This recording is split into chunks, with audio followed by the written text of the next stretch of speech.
Assalamualaikum warahmatullahi wabarakatuh. Alhamdulillah rabbil alamin wa bihi nasta'in ala dunya waddin. Wassalatu wassalamu ala asyrafil anbiya'i wal mursalin sayyidina wa maulana Muhammadin wa ala alihi wa sahbihi ajma'in. Rabbi shrah li sadri wa yassir li amri wa hlul 'uqdatam min lisani yafqahu qawli, amma ba'd. Yang kami hormati pengurus masjid Bagus Salam, pengurus masjid Bagus Salam, para jemaah salat subuh, Bapak Ibu yang dimuliakan oleh Allah Subhanahu wa taala, semoga kita selalu dalam lindungan Allah Subhanahu wa taala dan Allah senantiasa mengijabah segala hajat kita untuk taqarrub kepada Allah Subhanahu wa taala. Alhamdulillah, syukur milik Allah pada pagi hari ini, subuh ini. Allah sehatkan kita, Allah berikan kita kesehatan, kesempurnaan iman dan takwa, ya tak kurang sedikit pun, dan kita bisa beribadah di masjid yang penuh barokah ini. Salawat dan salam selalu tercurahkan pada Nabi kita, Nabi Muhammad sallallahu alaihi wasallam. Semoga dengan rasa cinta kita, dengan salawat yang kita lanjutkan, kemudian dengan sunnah-sunnah beliau yang kita kerjakan, nantinya kita mendapatkan syafaat beliau di yaumil akhir insyaallah. Bapak Ibu yang dimuliakan oleh Allah Subhanahu wa taala, pada kesempatan kali ini insyaallah kita akan bahas kajian kita dengan tema bikin kurban. Kebetulan dalam waktu dekat ini kita akan memasuki bulan kurban, Idul Adha yang dimuliakan oleh Allah Subhanahu wa taala. Bapak Ibu yang dimuliakan oleh Allah Subhanahu wa taala, perlu sekali kita pahami bahwasanya mungkin ada di antara kita yang ingin menjalankan perintah Allah, yakni berkurban. Maka yang berilana harusnya mengetahui hukum-hukum yang ada dalam kurban itu bagaimana. Bapak Ibu Allah Subhanahu wa taala, kurban di dalam Islam itu disyariatkan di tahun kedua. Kurban secara bahasa yang dari kata bahasa Arab ya, al-udhiyah, diambil dari kata adha. Apa itu adha? Pernah dengar ya kata duha, salat duha. Jadi permulaan siang setelah terbitnya matahari. Kalau yang kita ketahui dimulainya salat duha gitu ya. Ini salat duha itu sudah masuk waktu duha itu yang mengatakan sekitar jam 7 sampai jam 11 gitu. Dan yang paling afdolnya itu di jam 9. Maka Idul Adha itu diambil katanya dari sini. Adha ini yakni apa artinya? Adalah permulaan siang setelah terbitnya matahari. Itu secara bahasa. Kemudian secara istilah, al-udhiyah atau kurban menurut syariat adalah sesuatu yang disembelih dari binatang ternak, baik itu berupa kambing dan sejenisnya, sapi dan sejenisnya, serta unta, ya. Kemudian disembelih dengan tujuan untuk taqarrub, mendekatkan diri kepada Allah Subhanahu wa taala. Kemudian penyembelihannya dilaksanakan yakni setelah salat Idul Adha sampai pada tanggal 13 di hari tasyrik. 11, 12, 13 Dzulhijjah. Kan sabda Rasulullah sallallahu alaihi wasallam, kullu ayyam tasyrik dhabh. Setiap hari-hari tasyrik adalah waktu untuk menyembelih kurban. Makanya ketika orang, nanti akan kita bahas, menyembelih sebelum hari tasyrik, menyembelih setelah hari tasyrik, menyembelih malam, menyembelih sebelum Idul Adha malamnya, yaitu, atau menyembelih sebelum sholat Idul Adha, menyembelih setelah hari tasyrik, maka itu pembahasan kita tidak dikategorikan sebagai kurban, akan tapi hanya sedekah dari sedekah biasa. Bapak Ibu yang dimuliakan oleh Allah Subhanahu wa taala, selanjutnya kita juga harus memahami hukum kurban. Kurban itu adalah amalan yang sangat dianjurkan, ya, sangat dianjurkan oleh Rasulullah Shallallahu Alaihi Wasallam. Yakni bagi orang yang mampu, ya, yang punya kecukupan rezeki yang diberikan oleh Allah Subhanahu wa taala, hendaknya lah ia berkurban. Ya. Artinya setiap kali datang bulan haji, maka kita dihadapkan satu syariat yang mampu, yang punya uang lebih, ya, untuk kemudian menjalankan sunnah dari Nabi kita Nabi besar Muhammad Sallallahu Alaihi Wasallam, yakni untuk kemudian berkurban. Ada yang salah dari beberapa ungkapan dan pemahaman orang bahwasanya kurban itu cukup dilaksanakan ya sekali seumur hidup. Ya, ini adalah pemahaman dan ungkapan yang salah. Ya, syariat kurban itu adalah tiap tahun, ya, tiap tahun bagi yang mampu, bukan sekali seumur hidup. Itu salah. Jadi kalau misalnya tahun ini kita diberikan oleh Allah Subhanahu wa taala keluasan rezeki, keluasan rezeki, kemudian kita berkurban tahun ini, alhamdulillahirabbil alamin. Ya kan? Kemudian tahun depan juga Allah masih berikan kita kesehatan, kemudian umur panjang dan luasnya rezeki kita, kemudian silahkan berkurban kembali. Ya, maka hukum kurban ini tidak seperti yang diungkapkan sekali seumur hidup. Baik, pendapat pertama terkait hukum kurban ini, ya, hukum menyembelih kurban menurut mazhab Imam Syafi'i dan jumhur ulama. Jumhur ulama itu berarti ini lebih kuat, ya. Banyak pendapat ulama yang mengatakan bahwasanya kurban itu hukumnya apa? Sunnah muakkah, sunnah yang dikokohkan, yang dikukuhkan, yang dikuatkan, yang dianjurkan sekali kepada umat Islam.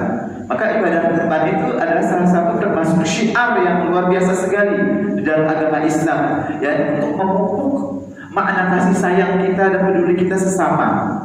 Maka ketika ada saudara-saudara kita yang mungkin untuk merasakan, ya, daging sapi itu seperti apa, ya, hanya melihat, hanya mendengar, ya, mungkin bisa jadi makannya hanya setahun sekali di hari raya Idul Fitri, mungkin itu pun kalau bersilaturahmi ke rumah tetangga, sanak saudara dan lain sebagainya. Maka yang keduanya ini di Idul Adha ini lebih dari itu lagi, di mana orang yang mempunyai kelebihan urusan rezeki dianjurkan, disunnah mengakankan, dikukuhkan untuk kemudian dia menyembelih kurban, kemudian dibagikan kepada saudara-saudaranya sesama muslim. Maka disinilah akan peduli rasa kasih sayang, ya, rasa cinta, berbagi, yang mampu kepada yang tidak mampu, sehingga semuanya hari itu berbahagia merasakan bagaimana daging kurban, daging sapi atau daging kurban, daging kambing dan sebagainya. Bapak Ibu yang dimuliakan oleh Allah Subhanahu wa taala, maka sunnah di sini ada dua, ya, ada dua macam. Yang pertama adalah sunnah ainiyah, yang kedua adalah sunnah kifayah. Kalau fardu itu ada fardu kifayah. Nah, ya, di sini ada fardu sunnah kifayah dalam hukum kurban. Apa yang dimaksud dengan sunnah ainiyah? Sunnah ainiyah adalah sunnah yang dilakukan oleh seseorang yang kemudian dia itu mampu untuk berkurban. Itu sunnah ainiyah ke orangnya. Kemudian yang kedua adalah sunnah kifayah. Sunnah kifayah itu maksudnya bagaimana? Sunnah kifayah itu adalah disunahkan yang dilakukan oleh sebuah keluarga. Misalnya dalam sebuah keluarga itu ada mungkin 5 orang, ada 6 orang, ayah, suami, istri, mungkin ada 4 anaknya jadi 6 orang gitu ya. Kemudian sebuah keluarga tersebut dengan menyembelih 1 ekor atau 2 ekor atau lebih untuk semua keluarga yang ada di dalam rumah. Itu namanya sunnah kifayah. Atau mungkin dalam keluarga tersebut 6 orang itu terdiri dari ayah, dari suami, istri, kemudian anaknya 4 orang, 1 dari mereka ini kemudian berkurban. sesuai dengan syarat-syaratnya ya. Kalau dalam ilmu kurban itu namanya rasyid ya. Rasyid itu dia tidak sudah memenuhi syarat-syarat untuk kemudian berkurban, tidak terlilit utang misalnya, kemudian dia mampu dan lain sebagainya gitu ya. Nanti akan kita bahas syarat-syaratnya. Maka satu misalnya sudah berkurban, maka yang lainnya itu tuh jatuh hukum sunnah, sudah gugur dari hukum sunnah hifayahnya dari keluarga dia tersebut. Maka ada istilah itu, satu kambing untuk satu keluarga. Itu mungkin salah ungkapannya. Maksudnya itu begini, di dalam satu keluarga itu misalnya dia berkurban dengan satu kambing, untuk satu orang, bukan untuk seluruhnya. Baik tuh, paham ya di sini maksudnya? Ya, karena satu kambing untuk satu orang. Ya, kalau satu kambing ini ada untuk beberapa orang, maka dalam mazhab Syafi'i tidak sah. Yang maksudnya satu kambing itu satu keluarga adalah ketika dia berkurban dalam keluarga itu satu orang, maka satu keluarga tersebut itu tuh tergugurkan sunnah hifayahnya. Tergugurkan sunnah hifayahnya. Mungkin dalam hal ini juga akan mendapatkan pahala dalam keluarga tersebut. Tapi hukum kurbannya tersebut sah hanya untuk satu orang, untuk yang berkurban menggunakan kambing untuk satu orang. Itu maksudnya. Ya, Bapak Ibu dimuliakan oleh Allah Subhanahu wa taala, Ibnu Hajar Al-Haytami berkata, "Tsumma inna ta'addud al-baiti kanat sunnah kifayah."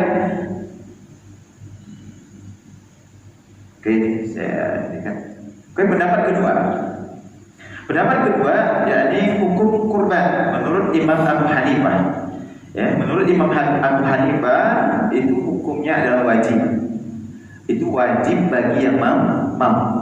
Nah, ini perbedaan pendapat bainal madzhab al-arba'ah. Yani wa guna mazhab Abu Hanifah mengatakan bahwasanya kurban itu wajib bagi yang mampu. Nah, ini Abu Hanifah ini agak sedikit syadid kuat dalam mengambil hukum terkait kurban ini. Perintah kurban itu memang datang pada tahun kedua Hijriah ya. Kurban bagi Nabi Muhammad SAW adalah wajib. Ini dikhususkan bagi Nabi Muhammad SAW. Kurban untuk beliau adalah wajib dan ini khusus li Rasulullah SAW. Bapak Ibu yang dimuliakan oleh Allah Subhanahu wa taala, lalu kapan kurban itu menjadi wajib dalam mazhab Imam Syafi'i dan jumhur ulama? Kapan kurban itu menjadi wajib dalam mazhab Imam Syafi'i dan jumhur ulama? Ada dua hal ya akan menjadi wajib. Yang pertama adalah dengan bernazar. Jadi seseorang itu kalau sudah bernazar terkait kurban, maka hukum kurban sebelumnya sunnah dalam mazhab Syafi'i berubah menjadi wajib. Contohnya misalnya dia berkata seperti ini, aku wajibkan atasku kurban tahun ini. Nah, hati-hati itu ya. Aku wajibkan atasku kurban tahun ini. Atau aku bernazar kurban tahun ini. Maka saat itu kurban menjadi wajib bagi orang tersebut. Kemudian yang kedua, dengan menentukan maksudnya. Jadi ada maksud ya.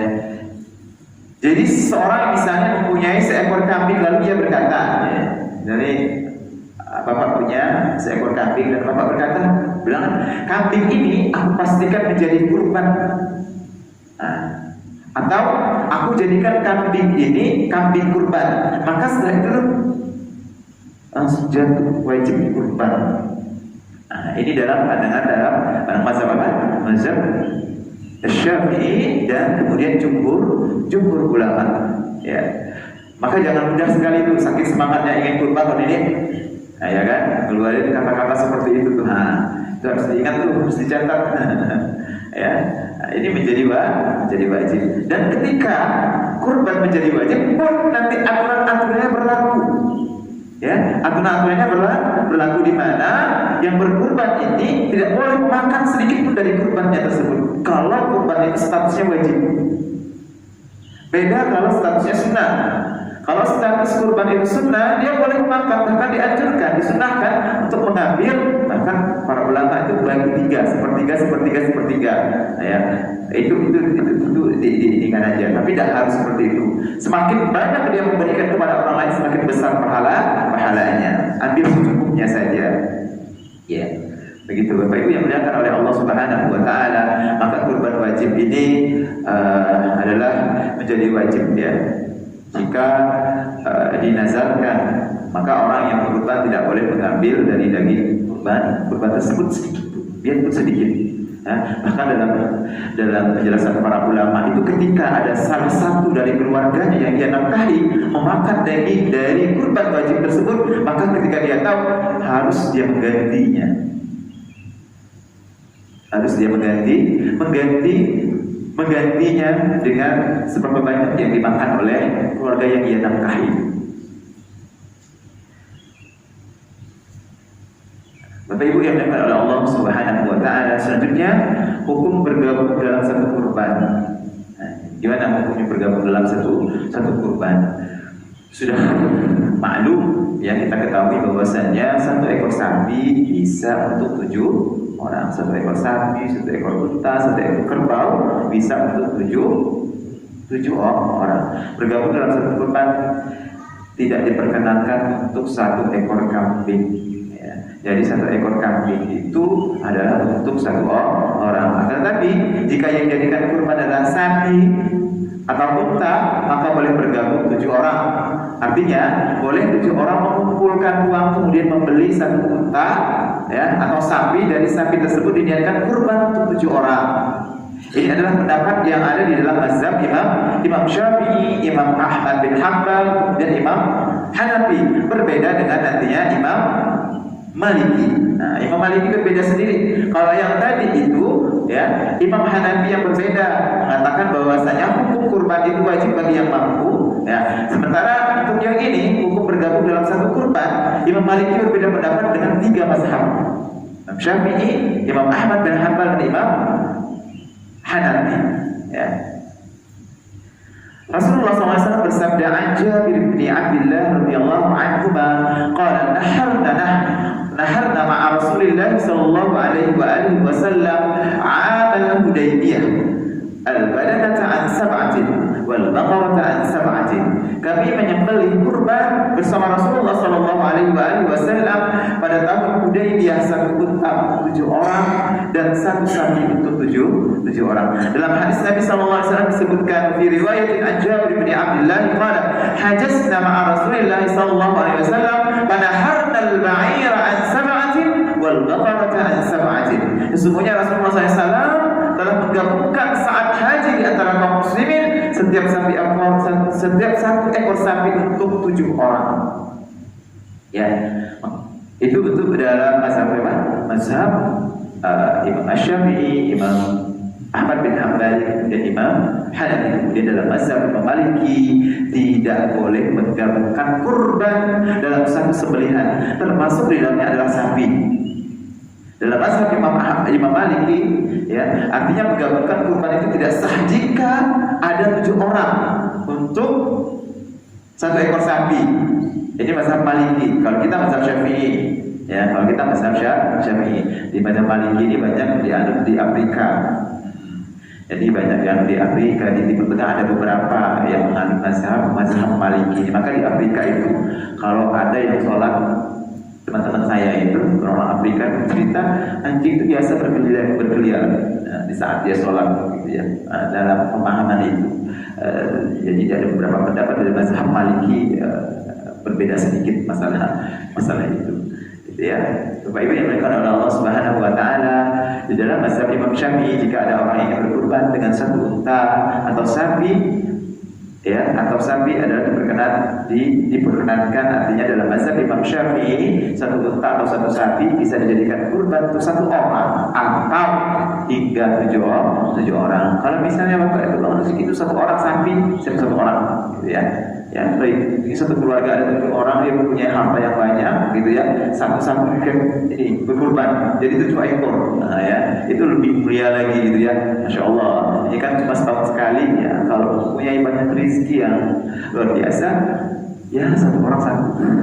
Nah, jika seperti itu, masya Allah banyak yang termanfaatkan, gitu. Ya, tetangga-tetangganya, orang yang tidak mampu, gitu.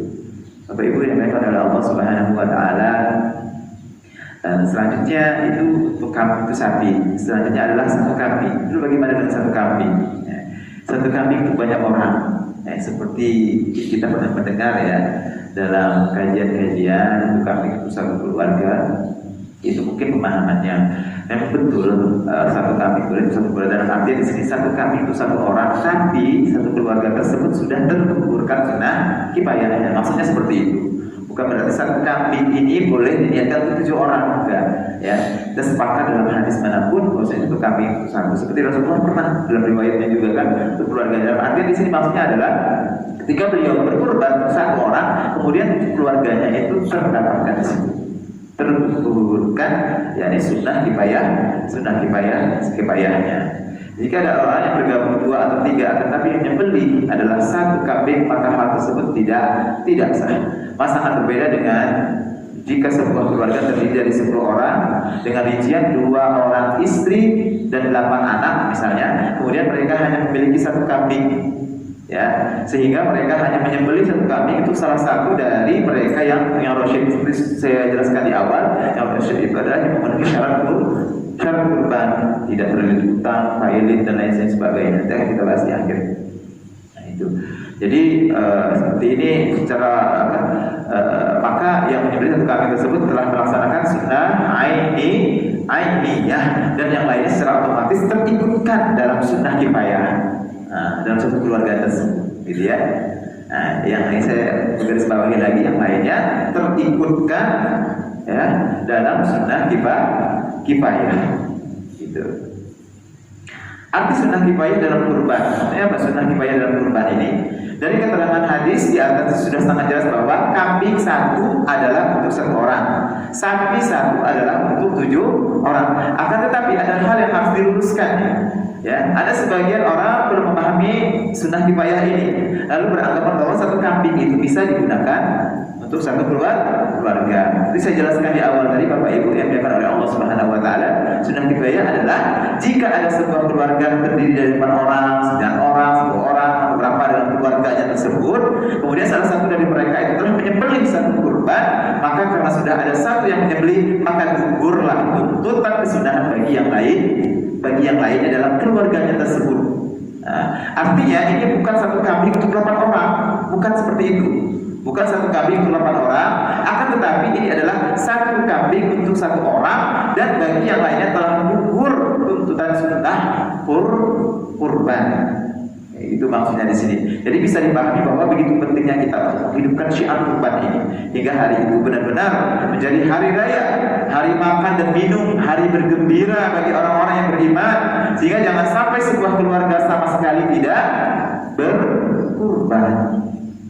Nah, kalau bisa tuh setiap tahun tuh digilir, misalnya nih, ya tahun ini ayah yang kurban, karena kalau untuk semua nggak mampu, uangnya nggak cukup, misalnya, oke ditabunglah sampai tahun depan. Hari ini ayahnya yang kurban, oke tahun depan lagi istrinya suaminya berkurban, tahun depan istrinya lagi berkurban, tahun depan anaknya lagi yang berkurban, tahun depan lagi anaknya lagi, sehingga sebulan dapat. Dan setiap kali berkurban itu tuntutan setiap tahunnya itu gugur sunnah kifayahnya, dan niatnya itu dapat. Nah, begitu. Maka ada banyak orang yang memang setiap tahun itu sudah mengumpulin, ya nabung berkurban, gitu ya. Kalau sudah sekali mau berkurban itu biasanya ketagihan, ya betul nggak Pak? Ya, ketagihan ingin kurban lagi, ingin kurban lagi, begitu seterusnya. Insya Allah. Tapi kalau belum itu kayak berat, coba aja. Dicoba sekali, bikin lagi, walaupun hanya di patungan apa gitu, ya. Baik, oke. Selanjutnya adalah waktu menyembelih. Ya. Waktu menyembelih kurban itu diperkirakan seperti saya jelaskan di awal, ini setelah terbitnya matahari di hari raya kurban dan setelah selesai 2 rakaat sholat hari raya Idul Adha, atau jadi maksudnya di sini 2 khutbah ringan mulai matahari terbit, 2 rakaat dan 2 khutbah, maka tibalah waktu untuk menyembelih kurban. Bagi yang tidak melakukan sholat hari raya, dia harus memperkirakan, ya, memperkirakan dengan perkiraan tersebut. Ya, lebih aman ya, sholat itu biasanya berapa jam, 7-an ya, setengah 8, sudah bisa 8 lah ya, aman-amannya jam 8 lah, amannya jam 8 ya. Jadi setelah itu setelah sholat Idul Adha sampai tanggal 13 Dzulhijjah, maka sebaik-baik waktu menyembelih kurban adalah setelah sholat dan khutbah Idul Adha, sesuai dengan hadis Rasulullah SAW yang diriwayatkan oleh Imam Bukhari, bahwasanya barang siapa yang menyembelih hewan kurban setelah sholat Idul Adha wa ashaba sunnatul muslimin, maka sembelihnya telah sempurna dan sesuai dengan sunnah kaum muslimin. Kalau menyembelihnya di malam hari raya, kemudian setelah hari raya tasyrik, maka itu bukan kurban, akan tetapi itu adalah salah satu dari sedekah biasa. Jadi jangan sakit semangatnya ini ya, sakit semangatnya itu ingin diawalkan ya, menyembelih kurbannya itu ya pada malam Idul Adha, malam Idul Adha, jadi besoknya bisa langsung masak-masak gitu kan. Nah, jadi itu tidak sesuai dengan tuntunan syariat yang dibawa oleh Rasulullah SAW. Kalau adanya seperti itu, maka hukumnya bukan kurban, tapi sedekah biasa. Selanjutnya syarat orang yang berkurban. Orang yang berkurban disyaratkan adalah sebagai seorang muslim, ya, atau muslimah. Yang kedua baligh ada 3. Ya, kita pasti sudah tahu ya, keluar mani anak laki-laki dan perempuan pada usia 9 tahun. Ya, biasa rata-rata 9 tahun. Keluar darah haid usia 9 tahun. Jadi bagi anak perempuan sekarang ini 9 tahun sudah ada yang baligh, Pak. Ya, kalau dulu itu kan ini tidak tahu ya, semakin tua ya, ini semakin muda malah anak-anak balighnya ya, atau anak laki-laki. Kemudian jika tidak keluar mani, tidak haid, maka ditunggu hingga umur 15 tahun, dan jika sudah genap 15 tahun, maka ia telah baligh dengan usia 15 tahun. Nah, itu yang kedua. Yang ketiga berakal. Orang gila tidak diminta untuk melakukan kurban, akan tapi sunnah bagi walinya. Ya, jadi seorang wali mempunyai anak yang mungkin tidak berakal, maka walinya tersebut disunnahkan juga untuk berkurban atas nama orang gila tersebut, anaknya yang tidak berakal tadi, ya. Maka atau ini diambilkan dari harta orang gila tersebut jika memang walinya adalah ayah atau kakeknya, gitu. Kemudian yang keempat adalah merdeka.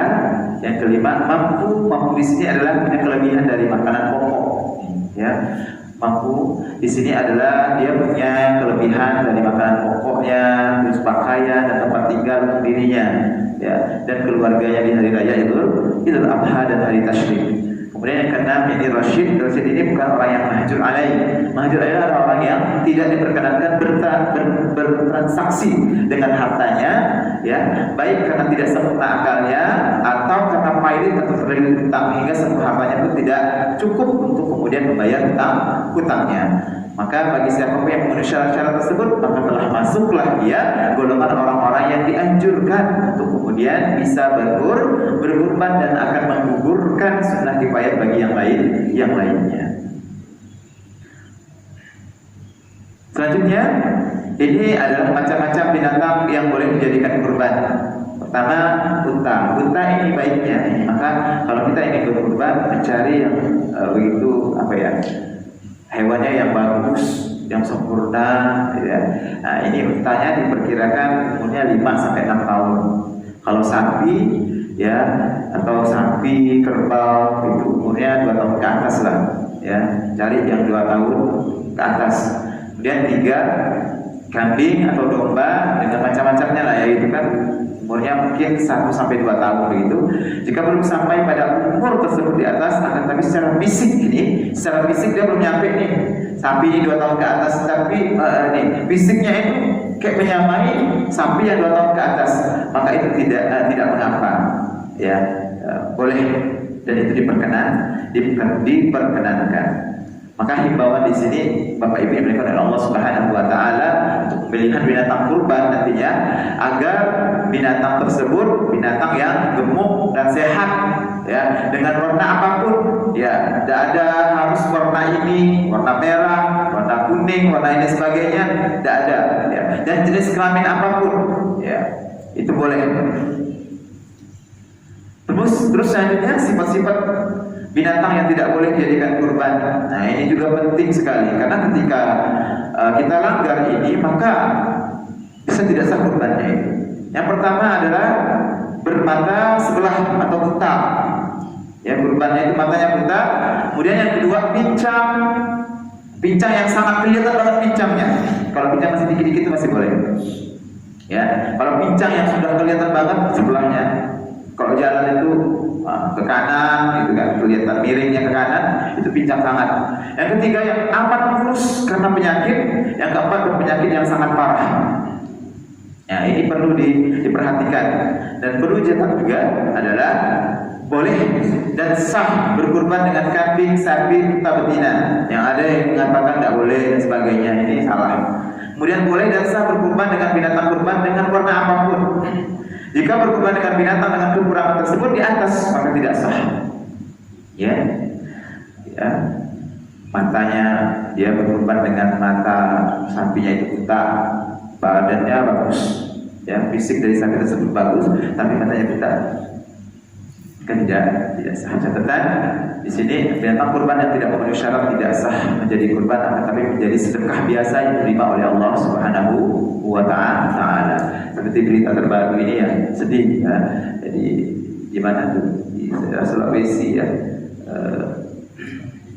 sapinya mati, ya. Ya, padahal sapi itu udah dipesan Pak Prabowo, ya.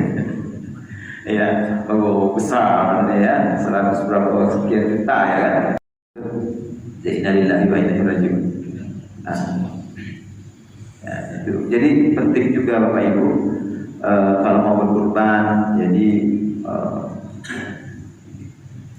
tidak usah terlalu berhutang juga. Kadang ada orang yang syirik, yang tidak suka, nanti kena penyakit air, ya, nanti ya itu kan, maka hati-hatilah dari hal-hal seperti itu, ya. Tapi memang kurban itu disiarkan, boleh nanti menjelang beberapa hari sebelumnya, ya, sebelum kurban atau pas harinya, ya boleh. Karena kan saat itu kan semua orang berkumpul kan, jadi tidak perlu kita ada kurban 3 ekor sapi. Nah, jadi ada orang-orang yang syirik. Tapi bukan berarti tidak boleh sama sekali, ya, kondisikanlah gitu. Jadi kadang-kadang kesyirikan, kehasatan orang itu menyebabkan aib salah satunya. Nah, itu ya. Itu ya. Oke. Dunia cara.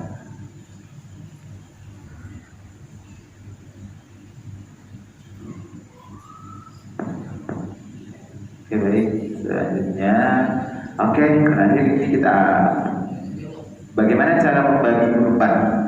Nah, cara membagi daging kurban. Di awal sempat saya bahas sedikit, ya. Jika kurban wajib, nah ini ada kurban wajib dan kurban sunnah tadi Bapak Ibu, ya. Yang sampai salah nih, gitu ya. Jika kurban wajib, ini ada nggak kira-kira Bapak Ibu di sini yang berkurban atau bernazar sebelumnya menjadi kurban wajib? Ya, jadi kalau misalnya ada salah satu dari jamaah Bapak Ibu, ya, ada yang bernazar sebelumnya ingin kurban, maka status kurban tersebut jadi wajib. Bapak Ibu nggak boleh makan, ya, makan dari daging kurban yang dinazarkan tersebut, ya, walaupun sedikit, itu nggak boleh. Ya, jika kurban wajib karena nazar, maka semua dari daging kurban harus dibagikan, dan di antara mereka yang menerima harus ada dari fakir miskin. Harus ada dari fakir miskin. Jadi harus benar-benar dilihat ketika pembagian daging kurban nazar ini. Ya. cari fakir miskin dulu. Nah, harus ada dari fakir miskin, ya, dibagikan ke mereka. Ini tidak harus semuanya fakir miskin, ya, harus ada. Ya, misalnya nih berapa ratus kilo dapatnya, mungkin 20 kilo atau berapa ini untuk fakir miskin, harus ada dibagikan ke fakir miskin. Jika orang yang berkurban atau orang yang wajib dinafkahinya itu ikut makan seperti saya jelaskan di awal tadi, maka dia wajib menggantinya, ya, wajib menggantinya sesuai dengan yang dimakannya. Nah, yang kedua, jika kurban sunnah, pembagiannya kurban sunnah ini enggak terlalu ini, ya, seperti kurban wajib tadi. Tidak disyaratkan suatu apapun dalam pembagiannya, asalkan ada bagian untuk orang miskin atau fakir miskin, seberapapun bagian tersebut. Dan untuk dianjurkan sekali, ya, bisa dibagi menjadi 3 bagian, sepertiga untuk keluarga. Nah, ya, bisa diambil sepertiga untuk keluarganya, diambil sepertiga. Nah, ya, sepertiga. Ini tidak harus begitu. Kalau memang habis sedikit aja itu lebih afdol. Semakin banyak yang berkurban memberikan daging kurbannya kepada yang lain, maka semakin besar pahalanya. Ya, ini ada Pak, orang yang berkurban itu lucu, ini fakta dan real. Ya, tapi walaupun boleh gitu ya, tapi jangan terlalu nampak lah gitu ya. Mana bagian saya? Ya, cukup disampaikan ke panitia, ya, berbelah, jadi nanti bahaya. Ya, niat kurbannya nanti berubah. Walaupun boleh, ya, walaupun boleh, ya, sepertiga untuk dihidangkan tamu, ya, sepertiga untuk dibagikan kepada fakir miskin di pembagiannya, gitu kan. Itu tidak ada harus seperti itu sih, ya, ya. Semakin banyak kita memberikan daging kurban kepada orang lain, maka semakin besar pahalanya. Kalau kita mungkin bisa beli, gitu kan, dan lain sebagainya. Bapak Ibu yang berkata Allah Subhanahu wa taala dalam sabda Rasulullah sallallahu alaihi wasallam, kulu wa at'im wa dakhil, rawahu Bukhari. Kulu wa dakhil wa tasaddaqu. Makanlah, hidangkanlah dan simpanlah untuk keluarga, ambillah secukupnya. Untuk dirimu, untuk keluargamu, dan untuk dihidangkan ke tamu. Dipahami dari hadis tersebut ada bagian yang dimakan untuk disimpan untuk dia dan keluarganya. Kedua, ada bagian yang dihidangkan untuk tamu. Kemudian ada bagian yang untuk disedekahkan, gitu ya. Ini adalah kurban yang sudah, bukan dalam kurban yang wajib. Bapak Ibu yang berkata Allah Subhanahu wa taala, terakhir kita bahas adalah hukum menjual daging dan kulit binatang kurban. Nah, ini mungkin ada yang mungkin saya perhatikan dari beberapa kasus di mana banyak yang mungkin nggak tahu ya, kurang paham atau bagaimana, yang menjadikan daging kurban sebagai upah untuk pemotong kurban. Itu sebenarnya tidak diperbolehkan. Ya, boleh diberikan, tapi bukan itu sebagai upah. Ya. Kadang dia motong kemudian kepalanya itu upah pemotong, salah.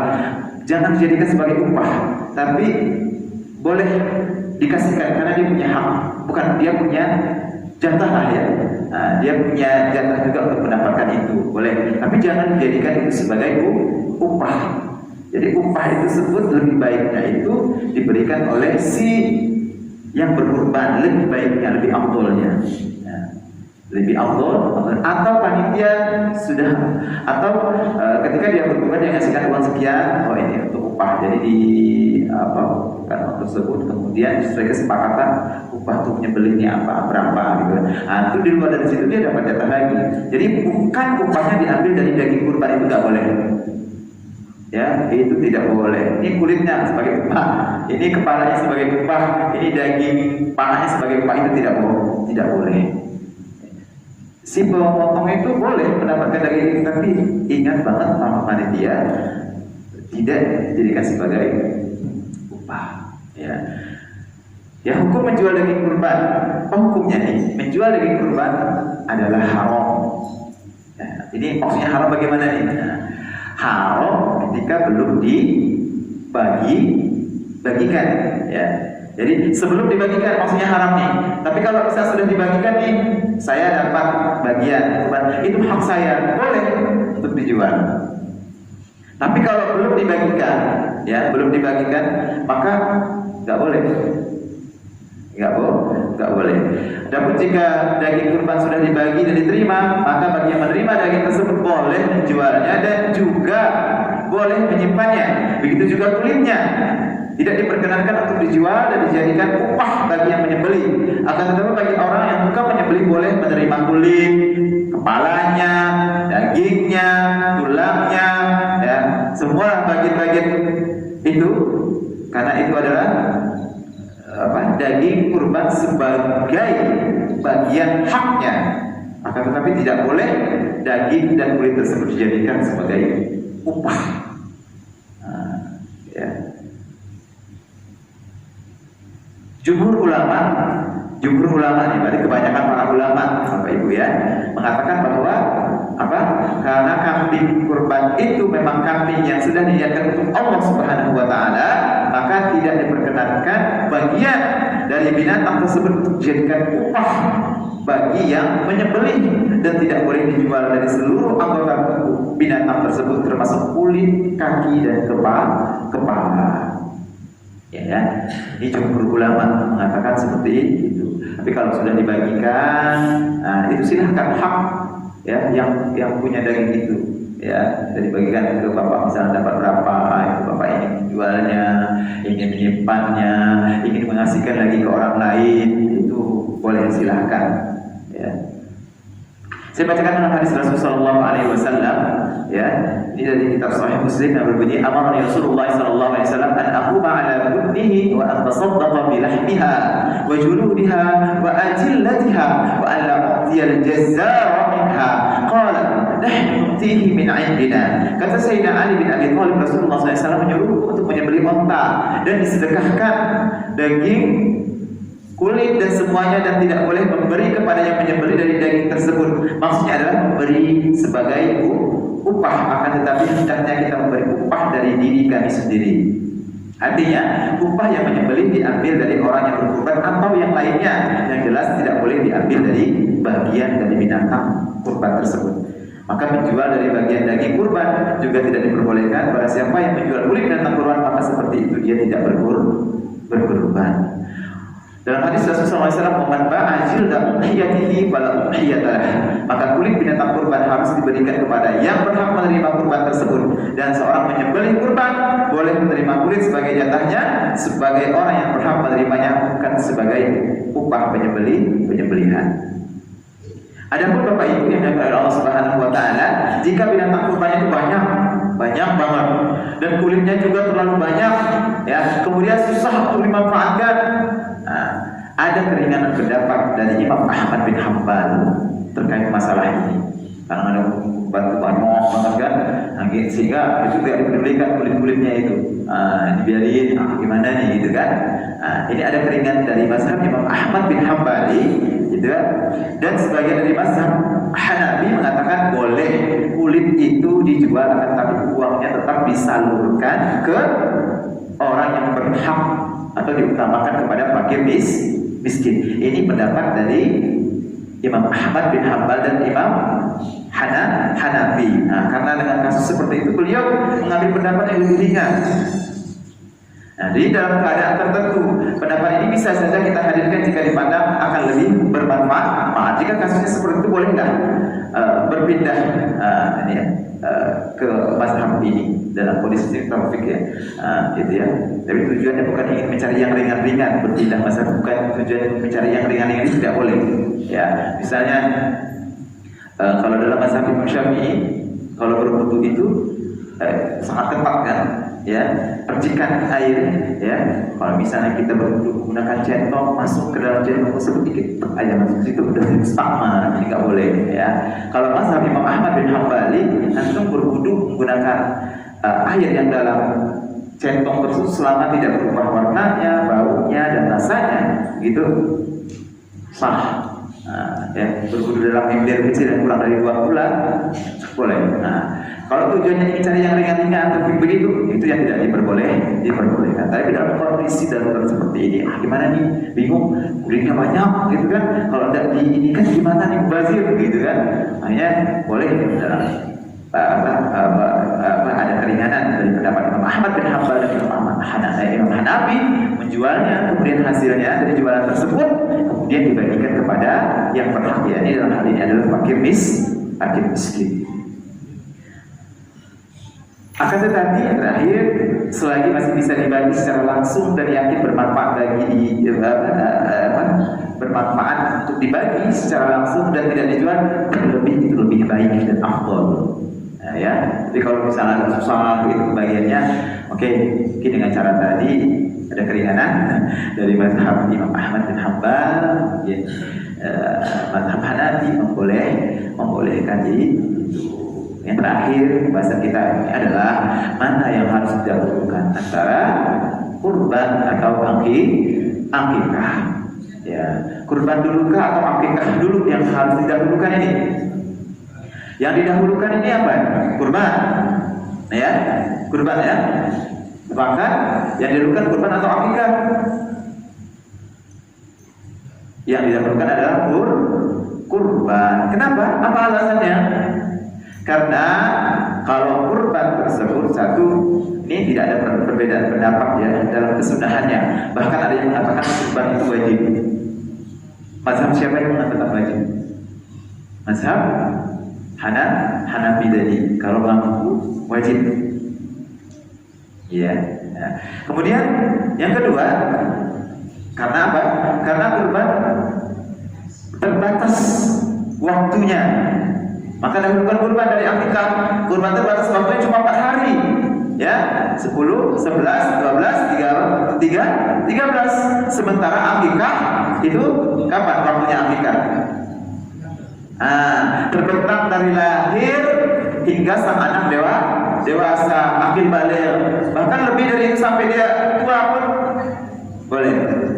Sampai akil baligh ini maksudnya diakikkan oleh walinya. Kalau dia lewat dari baligh, berarti dia sendiri yang mengakibatkan walinya lagi. Begitu. Ya. Jadi kurban.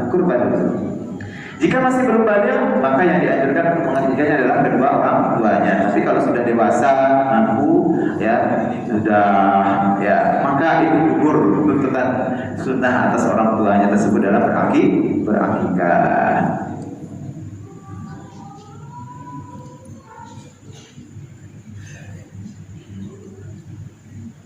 Oke, nah ini saja yang dapat saya sampaikan. Oke. Baik, terima kasih Ustaz Zaimi. Bagi Bapak Ibu yang ingin bertanya mungkin terkait dengan kurban, insya Allah kami persilakan. Ada? Assalamualaikum warahmatullahi wabarakatuh. Waalaikumsalam warahmatullahi wabarakatuh. Terima kasih atas kesempatannya. Jadi yang mau saya tanyakan kayak begini Pak Ustaz. Di masyarakat kita ini kan biasa ya haji. Jadi katanya kan salah satu syarat untuk berkurban kan mampu ya. Kita yang kadang-kadang tuh masyarakat kita itu suka berkurban atas nama anak. Misalnya ya, saya punya anak yang masih SMP. Lalu saya berkurban atas nama anak saya. Saya pertanyakan itu, mana yang lebih afdal? Apakah berkurban itu atas nama kita sebagai kepala keluarga orang tua atau atas nama anak kita? Itu yang pertama.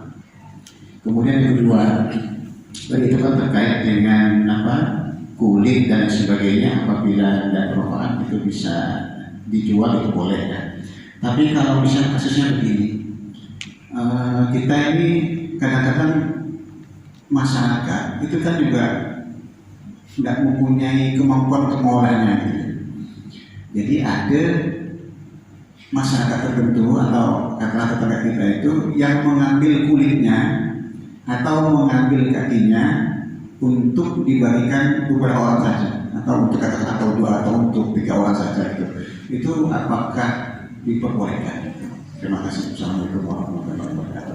Bismillahirrahmanirrahim. Pertama, intinya syarat berkurban itu harus memenuhi bayar.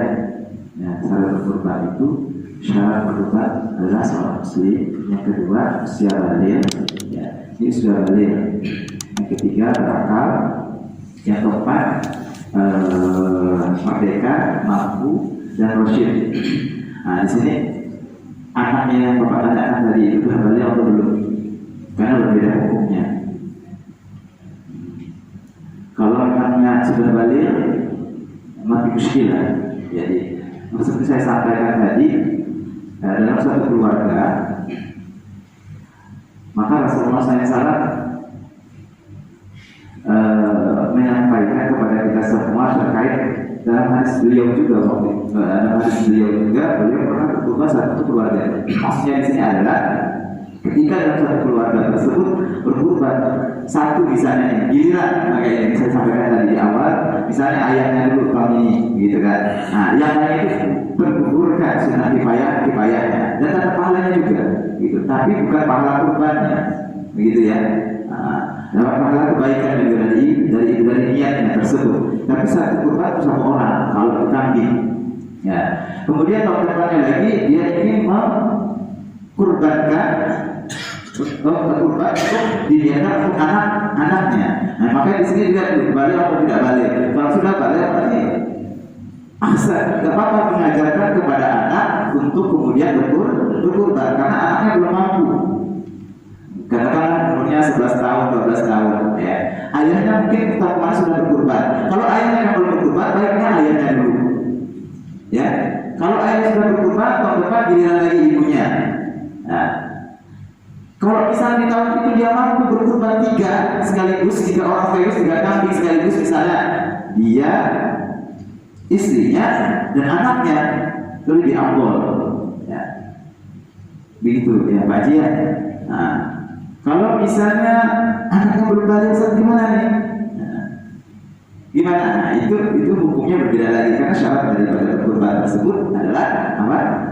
Balik. Kalau misalnya berarti dia adalah sedekah dari sedekah. Itu dia bukan kurban. Karena sesuai dengan syarat. Jadi itu aja Pak Haji, sah-sah saja tidak berkurban untuk anaknya, untuk siapa saja, atau dia ingin mengkurbankan orang lain misalnya. Satu, tapi baiknya untuk dirinya dulu. Kalau dirinya sudah, akhirnya tahun depan saya ingin kurbankan bulan-bulan gitu ya. Ya, ingin kurbankan bulan-bulan. Atau dia punya keluasan rezeki, tahun depan saya akan berkurban dan saya akan mengkurbankan orang itu misalnya. Sah saja. Nah, anaknya mungkin sudah dikurbankan, ini sudah dikurbankan, ini sudah ini sebagainya. Nah, tahun depan ingin bantu orang itu. Nah, sah-sah saja, boleh saja. Cuma kalau dia belum pernah sama sekali berkurban, baiknya dia dulu. Nah, dia dulu ya, sebelum yang lain. Gitu. Terus untuk yang kedua tadi, gimana? Kulit yang di kulit sapi jeroan. Kulit sapi dibagi, dijual. Dijual. Dipakai beberapa orang kan? Oh, tidak boleh. Nah, tetap tidak boleh. Maka begini, kadang-kadang itu kita bolehlah kayak gitu ya. Nah, hukum tetap berlaku seperti itu. Jadi tadi itu ada keringanan dari mazhab Hanafi dan mazhab Hambali. Boleh keringanan, mana di situ keringanannya itu boleh dijual, ya, boleh dijual dan itu dikembalikan lagi ke fakir miskin yang nggak mampu, bukan ke sekelompok orang. Ya salah, nah gitu ya. Terus kalau misalnya banyak banget, nah tadi seperti itu. Kalau kulitnya banyak banget susah untuk diinikan, ya mau nggak mau dijual, ya dijual. Tapi ujung-ujungnya harus dikembalikan lagi ke orang yang tidak mampu, lebih baik dari ke fakir miskin gitu. Intinya gini aja, dibagikan dulu aja masing-masing gitu kan. Nah kalau sudah dapat misalnya bapak dapat sekian, baru dikumpulkan dijual boleh gitu. Tapi pembagiannya itu jangan hanya untuk sebagian orang saja, harusnya merata, ya kan? Untuk merata. Atau mungkin gini, mungkin ada panitia inti gitu ya, banyak misalnya ada 10 ada 15 panitia inti, boleh saja dikasihkan ke mereka bagian, tapi bukan sebagai upah ya, bukan sebagai upah ya, kartu ke bapak, ke ini dapat, kayaknya dari ini kulitnya ini ada yang mau beli, dan dapat nih, dan bapak, nah itu boleh saja. kembali ke kita lagi, gitu ya. Tapi kalau belum dibagikan haram, tidak boleh. Ya, apalagi dijual. Ya, jadi harus dibagikan dulu. Nah, setelah dibagikan itu hak yang mendapatkan daging, kulit, kaki dan lain sebagainya itu dijual atau dibagikan lagi ke saudara-saudaranya, temannya, kerabatnya, ke orang miskin, dan itu hak. Ya, seperti itu yang dilakukan Allah Subhanahu Wa Taala. Baik, itu saja. Mintakan kepada Pak Ustaz untuk menutup dengan doa Ustaz. Bismillahirrahmanirrahim. Wassalamualaikum warahmatullahi wabarakatuh. Wa ala alihi wa sahbihi ajma'in. ربنا ظلمنا أنفسنا وإن لم تغفر لنا وترحمنا لنكونن من الخاسرين. ربنا ظلمنا أنفسنا وإن لم تغفر لنا وترحمنا لنكونن من الخاسرين. ربنا ظلمنا أنفسنا وإن لم تغفر لنا وترحمنا لنكونن من الخاسرين. اللهم آت أنفسنا تقواها وزكها وأنت خير من زكاها. اللهم لا تدع لنا ذنبا إلا غفرته ولا هما إلا فرجته ولا دينا إلا قضيته ولا جاهلا إلا علمته ولا ميتا إلا رحمته ولا حاجة من حوائج الدنيا والآخرة إلا قضيتها ويسرتها. ربنا آتنا من لدنك رحمة وهيئ لنا من أمرنا رشدا. ربنا آتنا في الدنيا حسنة وفي الآخرة حسنة وقنا عذاب النار. سبحان ربك رب العزة عما يصفون وسلام على المرسلين الحمد لله رب العالمين. اللهم صل على سيدنا محمد صلى الله عليه وسلم.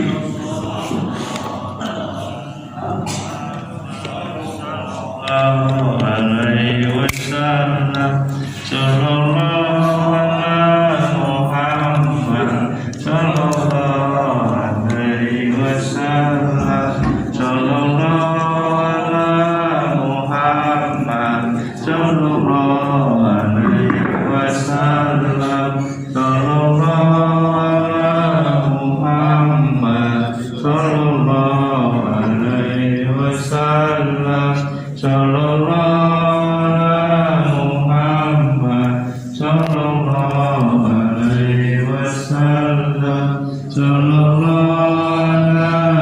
Muhammad sallallahu alaihi wasallam sallallahu Muhammad ya Rabbi sholli alaihi wasallam. Taqabbalallahu minkum.